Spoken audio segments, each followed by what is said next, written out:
শ্রাবণ সোমবার এবং এই শ্রাবণ সোমবারে সকলেই ব্রত করছেন, কিন্তু ব্রত কখন সম্পূর্ণ হবে? যখন কিনা আমরা এই ব্রত মাহাত্ম্য কথা পাঠ কিংবা শ্রবণ করব। তো চলুন আজকে আমরা শ্রাবণ সোমবারে ব্রত মাহাত্ম্য কথা শ্রবণ করি। আপনারা পাঠ করতেও পারবেন, কারণ সম্পূর্ণ লিখিত রূপে আপনাদের সঙ্গে আমি এই ব্রত কথা শেয়ার করছি। তো দেখতে থাকুন এই ব্রত কথা। পুরাকালে অমরপুর নামে একটি নগরে এক ধনী ব্যবসায়ী বসবাস করতেন। দূর দূরান্তে তার নাম, যশ, ব্যবসা ছড়িয়ে পড়েছিল। ঐশ্বর্য, যশ, মান, সম্মান সমস্ত কিছু থাকা সত্ত্বেও সেই ব্যবসায়ী ছিল অত্যন্ত একজন দুঃখী মানুষ, কারণ তিনি ছিলেন নিঃসন্তান। দিন রাত তিনি একটি বিষয়ে চিন্তা করতেন যে তার এই বিপুল ঐশ্বর্য, ধন সম্পদ তার মৃত্যুর পর কে দেখাশোনা করবে। তাই সন্তান লাভের আশায় তিনি সমস্ত কিছুই করতে রাজি ছিলেন।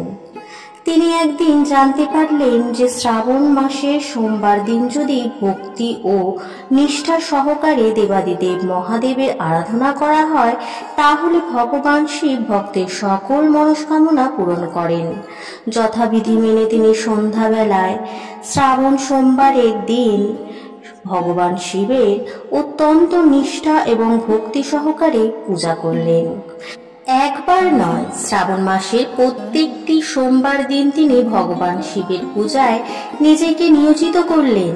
ব্যবসায়ীর এমন ভক্তি ও নিষ্ঠা দেখে শিবপত্নী দেবী পার্বতী বললেন, হে প্রাণনাথ, এই ব্যবসায়ী আপনার সত্যিকারের একজন ভক্ত।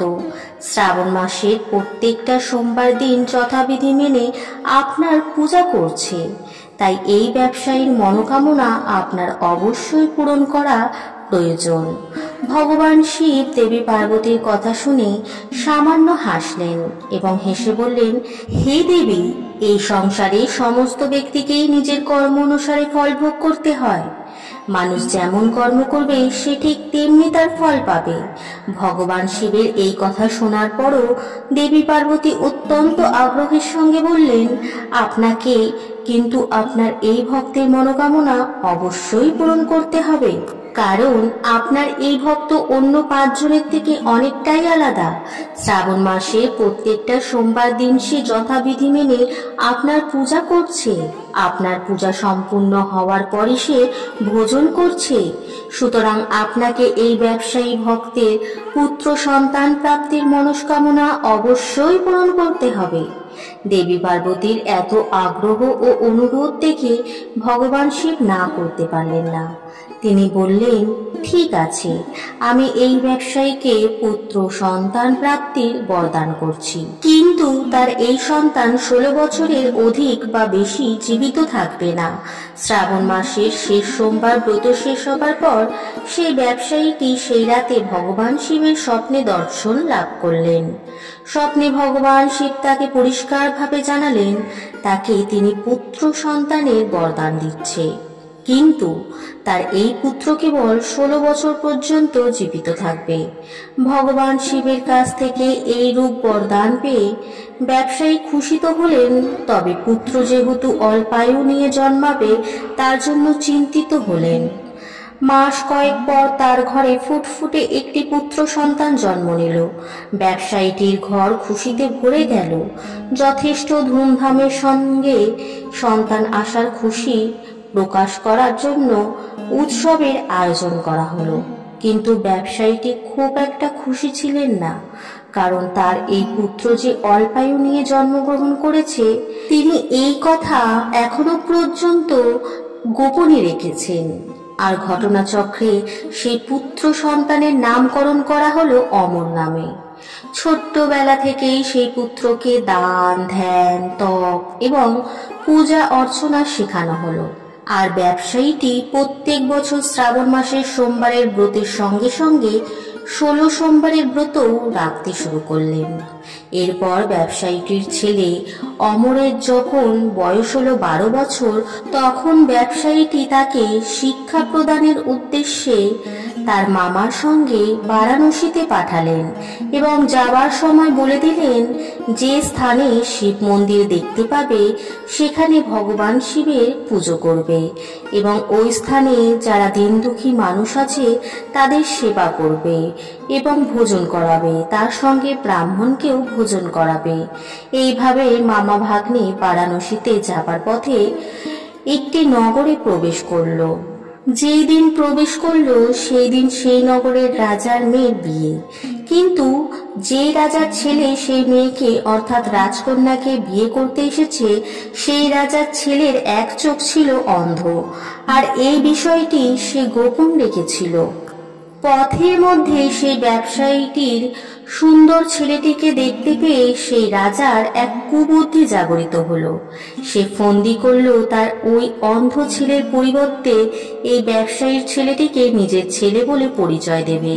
তারপর বিবাহ শেষ হয়ে গেলে সেই ব্যবসায়ীর ছেলেটিকে তাড়িয়ে দিয়ে সেই রাজ্যের রাজার মেয়েটিকে নিজের রাজ্যে নিয়ে যাবে।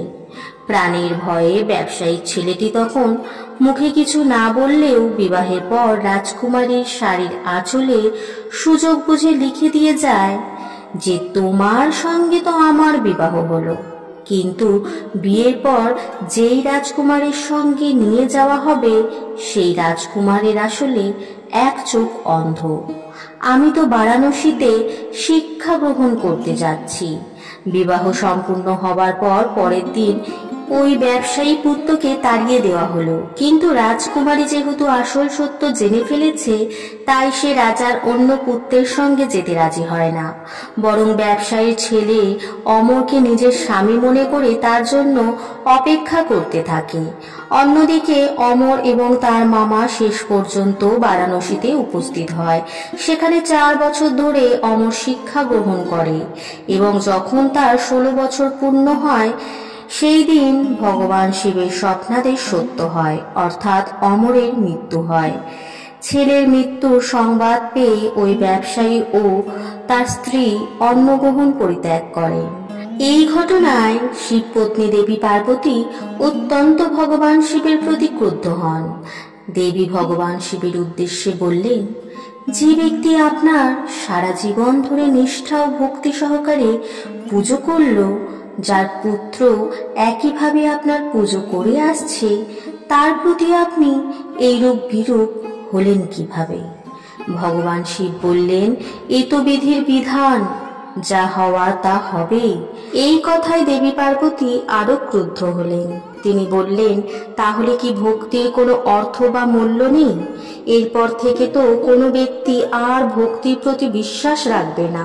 ভগবান শিব দেবী পার্বতীর এইরূপ আগ্রহ দেখে শেষ পর্যন্ত সেই ব্যবসায়ী পুত্র অমরকে জীবিত করলেন। ব্যবসায়ী পুত্র অমরের শিক্ষা সমাপ্ত হওয়ার পর যখন নিজের বাড়ি ফেরার পথে যাত্রা শুরু করলেন, সেই সময় পথের মধ্যে সেই প্রতিজ্ঞারত রাজকুমারীকে ও রাজার বিপুল ধনসম্পত্তি নিয়ে নিজের নগরে প্রবেশ করলেন। ভগবান শিব ব্যবসায়ীর স্বপ্নে আবারও দেখা দিলেন এবং দেখা দিয়ে বললেন, হে ভক্ত, তোমার ভক্তি ও নিষ্ঠায় আমি প্রসন্ন হয়েছি, তাই বিধির বিধান আমাকে শেষ পর্যন্ত বদলাতেই হয়েছে। তোমার মতো এইরূপ যদি কোনো ব্যক্তি আমার প্রতি পূর্ণ বিশ্বাস রেখে নিষ্ঠা ও ভক্তি সহকারে শ্রাবণ সোমবারের ব্রত রাখে, ব্রত সমাপ্তির পর শ্রাবণ সোমবারের ব্রত কথা পাঠ কিংবা শ্রবণ করে, তাহলে নিশ্চিত রূপে তার মনের সকল ইচ্ছা পূরণ হবে। ব্রত কথা যদি ভালো লাগে বন্ধুদের মধ্যে শেয়ার করে দিন, যাতে করে তারাও তাদের ব্রত সম্পূর্ণ করতে পারে। এখানে বিদায় নিচ্ছি, আসছি নতুন কোনো ভিডিও নিয়ে। ততক্ষণের জন্য হরে কৃষ্ণ, রাধে রাধে, ওম নমঃ শিবায়।